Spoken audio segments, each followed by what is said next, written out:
લગન પહેલા વિચાર્યું હતું કે લગન પછી આખી દુનિયાથી લડી લઈશું. લગન પછી અમારા ઝઘડા પૂરા નહીં થતા, દુનિયાથી શું તંબુરો લડવાનું.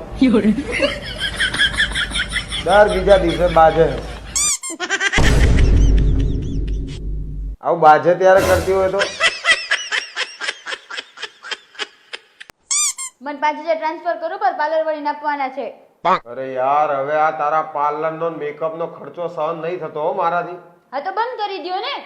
ક્યાંથી બંધ કરું? એના વગર તું સહન નહીં થતી. કરું વીરે. લગન પછી દરેક પુરુષની માત્ર એક કહાની કે ઘરે ટાઈમસર પહોંચો તો ખાવાનું ગરમ મળે અને બૈરું ઠંડુ, અને જો મોડા પહોંચ્યા તો ખાવાનું ઠંડુ મળે અને બૈરું ગરમ. ટાઈમસર પહોંચી જવાનું.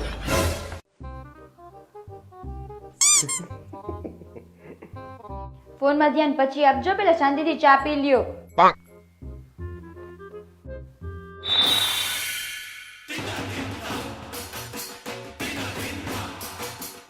બચી ગયો. બચી ગયો નહીં, બચી ગયા. મગજ ના ફેરવતા, બહુ બોલ બોલ કરો છો. મહેરબાની શાંતિ રાખો. હવે એકઈ શબ્દ બોલીને તો મારા અંદરનો જાનવર જાગી જશે હો. હા તો જાગવા દો ને. એ ઉંદેડાથી બીવે છે કોણ? મારો ખોફ ખતમ થઈ ગયો. ઉભી રહે તું. વિજય, તમને મારો બર્થડે કેવો યાદ રહે છે નહીં? તો તમે બધા પુરુષોને ટીપ આપો ને કે એમને વાઈફનો બર્થડે યાદ રાખવા માટે શું કરવું જોઈએ? અરે કશું નહીં કરવાનું યાર, ખાલી એકવાર તમે તમારા પત્નીનો બર્થડે ખાલી ભૂલી જાઓ. ઓટોમેટિક જે રમખાણ થશે ને પછી કોઈ દિવસ નહીં ભૂલાય. તને માંગ ભરવાની સજા કંઈક એવી ભોગવી રહ્યો છું કે હવે તારી માંગો પૂરી કરતા કરતા હું માંગીને ખાઈ રહ્યો છું.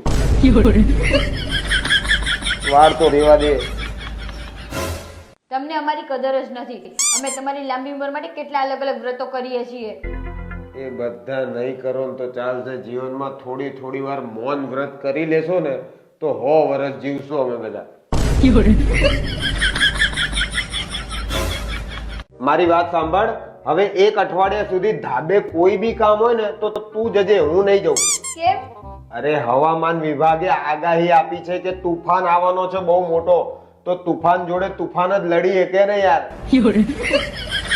અરે હું ઉડી જાઉં યાર, તું બાજી લઈશ. You can handle it baby. હો 1 અઠવાડિયું. તને જોઈને તો કદાચ એ ભાગી જાય પાછું.